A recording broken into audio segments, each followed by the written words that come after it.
श्री सुखदेव महाराज से परीक्षित जी महाराज कहते हैं, एक बात बताओ प्रभु, मेरे मन में एक शंका है। बोले कैसी शंका? बोले मैंने देखा है भगवान हमेशा देवताओं का ही साथ देते हैं, ये राक्षसों के साथ इतना शत्रुवत व्यवहार क्यों करते हैं? आप कहते हो भगवान समदर्शी हैं, भगवान सबको एक दृष्टि से देखते हैं, फिर भगवान ऐसे बदल क्यों जाते हैं? अच्छा, आपको लगता है कि भगवान भेद करते हैं? बोले प्रभु भेद ही तो करते हैं, असुरों को हमेशा पीटते रहते हैं, मारते रहते हैं, दंड देते रहते हैं, देवताओं की हर परिस्थिति में वो सहायता करते हैं, ऐसा क्यों? सुखदेव भगवान बोले जितना प्रेम उन्होंने असुर योनि को दिया ना, उतना किसी को दिया ही नहीं, आपने समझा ही नहीं। जो प्रेम उन्होंने भक्त प्रहलाद को प्रदान किया, क्या उन्होंने किसी को ऐसा प्रेम दिया कि नहीं? और अभी अभी तो एक बड़ी सुंदर हमारे सनातन धर्म पे एक बड़ी बढ़िया मूवी आई है, किस किस ने देखी है? नरसिम्हा करके। उसमें हमारे नरसिंह भगवान के विराट स्वरूप का दर्शन कराया गया है, हमारे शास्त्रों के साथ बिना कोई छेड़छाड़ किए, और इतनी दिव्य पिक्चर पहली बार आई है। और मैं कहती हूँ सभी को देखना चाहिए, सबको देखना चाहिए। आप भी देखो और अपने बच्चों को भी दिखाओ। तो भगवान कहते हैं, सुखदेव भगवान, कि जितना प्रेम उन्होंने असुर योनि से किया ना, उतना तो किसी से किया ही नहीं। प्यारे बोले वो कैसे? मुझे पूरी कथा श्रवण कराइए। तो कहते हैं कि जब हिरणाक्ष का वध हुआ ना, तो हिरणाक्ष का भाई हिरण्यकश्यप बड़ा क्रोध में बोला, नारायण जी तो मैं प्रतिशोध लूंगा अपने भाई की मृत्यु का, लेकिन अब नारायण से युद्ध करना है तो पहले मैं स्वयं बलशाली बन जाऊं। तो गया तपस्या करने, वो गया तप करने, और जब तपस्या करने गया तो इधर नारद बाबा सुन रहे थे उसकी सारी बात। उन्होंने विचार किया ये राक्षस है, ये तपस्या करेगा तो संसार में हाहाकार मचाने वाला ही कार्य करेगा, लोगों को परेशान करेगा, भगवान को परेशान करेगा, कुछ ऐसा करो कि इसकी तपस्या ही ना पूरी होने पाए। और अब हिरण्यकश्यप गया हिमालय पे बैठ करके, जैसे ही ध्यान लगाया वैसे ही मेरे नारद बाबा एक शुक का स्वरूप धारण किए, तोते के रूप में गए, और जा करके जहाँ हिरण्यकश्यप बैठ करके तप करने वाला था, वही बगल में बैठ के कहते हैं नारायण नारायण नारायण। बोलो तो सही, इसी बहाने कम से कम नाम तो निकले। अब हिरण्यकश्यप को बड़ा बुरा लगा, बताओ एक कौन सा तोता है जो मेरे शत्रु का नाम मेरे सामने ले रहा है, ये जगह ठीक नहीं, चलो दूसरी जगह बैठते, दूसरा स्थान परिवर्तित करते हैं। तो उस स्थान को वो छोड़ करके सुखदेव भगवान कहते परीक्षित, हिरण्यकश्यप दूसरे स्थान पे जाके बैठा। अब वहाँ जो बैठा, जैसे ध्यान लगाने का प्रयास किया, फिर मेरे बाबा पहुँचे और कहते हैं नारायण नारायण। अब नारद बाबा जहाँ जाए वो वहीं जाके नारायण नारायण नारायण। तो विचार करता है, लगता आज का दिन ही नहीं अच्छा, चलो घर चलता हूँ, फिर किसी दिन आऊँगा। अब वो घर गया और कयाधु मैया बैठी प्रतीक्षा कर रही कि लगता है तपस्या करने गए, अब 1000-2000 साल के बाद ही आएंगे। तो कयाधु मैया ने देखा कि मेरे स्वामी तो अभी गए थे और अभी आ गए।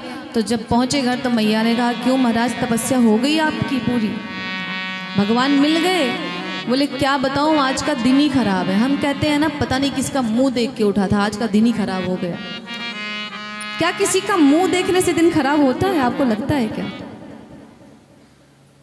बताओ, किसी का मुंह देखने से दिन खराब होता है? अगर ये जानना हो ना, तो जहां सोते हो ना, वहां एक शीशा बड़ा सा लगवाइए, और ऐसी जगह लगवाइए ना कि जब सो के उठो तो पहले अपना ही मुंह दिखे, और फिर आपका जिस दिन कोई दिन खराब हो फिर कहना आज तो अपना ही मुंह देखा था, पूरा दिन खराब हो गया।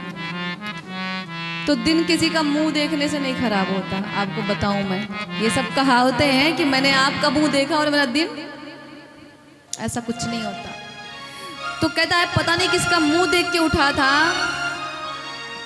कि आज दिन ही खराब हो गया। नारद बाबा ने कहा लगता आज इसने अपना ही मुंह देख लिया था, क्योंकि ये इतना पापी है, इसके दिमाग में इतनी उल्टी सीधी चीज़ें चलती रहती हैं, उथल पुथल है कि ये इतना पापी है जिस दिन अपना मुंह देखेगा ना, इस दिन इसको अन्न भी नहीं मिलेगा, इसने अपना ही देखा है। तो मैया ने कहा हुआ क्या ये तो बताओ। बोले क्या बताऊं देवी, मैं जब ध्यान लगाने का प्रयास करता एक तोता आता और कहता नारायण नारायण नारायण। कयाधु मैया की तो आंखें फटी की फटी रह गई। जो इंसान, जो व्यक्ति जीवन में कभी भगवान के विषय में सोच भी नहीं सकता, बोलना तो दूर की बात, जिसको भगवान से इतनी शत्रुता है, जो नारायण को अपना शत्रु समझता है, उनसे युद्ध की इच्छा रखता है, उनको पराजित करने की इच्छा रखता है, आज वो व्यक्ति भगवान का नाम ले रहा है किसी भी भाव से। माँ ने कहा स्वामी तोते ने क्या कहा?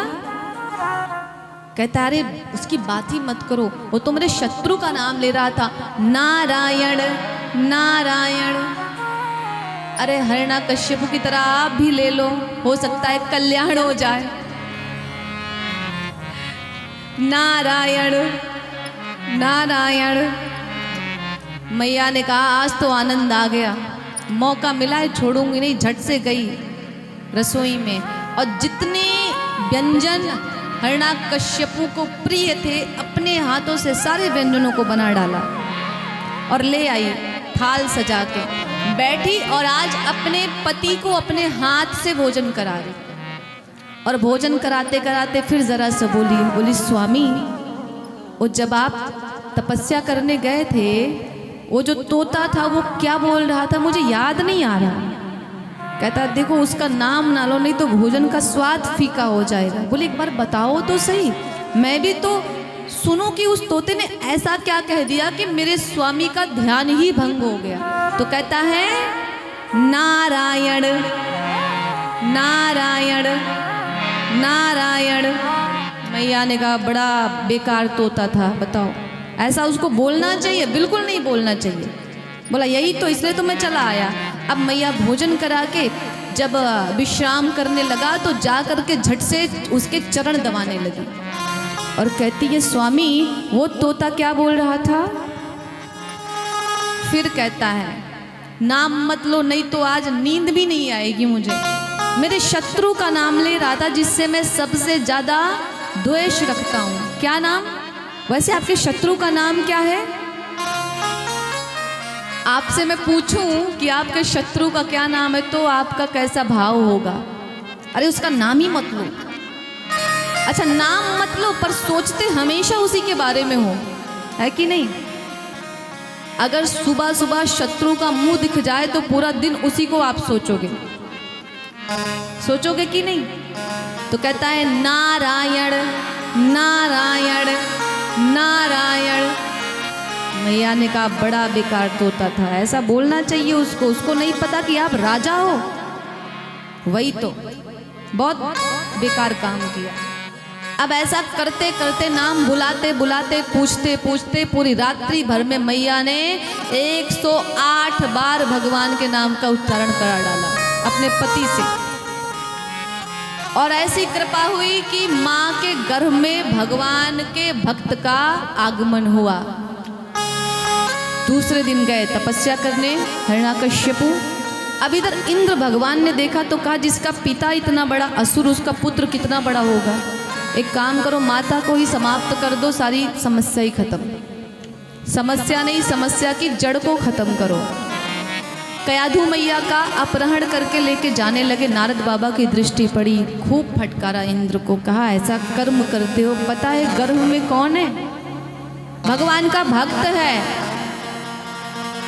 और कयाधु मैया को ले गए अपने साथ आश्रम में अपने। और ले जाकर के खूब भजन कराने लगे। भजन कराते, कथा सुनाते, भजन कराते, अच्छी अच्छी बातें करते, अच्छे वातावरण में रखते। धीरे धीरे समय बीता और मेरे भक्त राज प्रहलाद का प्राकट्य होता है। नामकरण हुआ, प्रहलाद नाम पड़ा। तब तक हिरण्यकश्यपु की तपस्या पूरी हो गई। ब्रह्मा जी ने कहा क्या मांगते हो, मांगो। तो कहा कि मेरी मृत्यु ही कभी ना हो, ऐसा वरदान दो। ब्रह्मा बाबा कहते हैं आया है सो जाएगा, आया है सो जाएगा, राजा रंग फकीर। एक सिंहासन चढ़ चला, एक बंधे जंजीर। आप राजा हो ना, इतना ही होगा कि सिंहासन में बांध के ले जाए जाओगे, लेकिन जाना तो पड़ेगा, मरना तो पड़ेगा। बोले मैं ब्रह्मा हूँ, मैं भी समाप्त होता हूँ, मेरी भी एक अवधि है। ब्रह्मा भी बदल दिए जाते हैं, इंद्र भी बदलते हैं, तो आप क्यों नहीं बदलोगे भाई। तो कहा कुछ और मांगो। तो उसने बड़ा विचार किया, हमारी आपकी तरह बड़ी उसकी बुद्धि चलती, दिमाग बहुत चलाता था।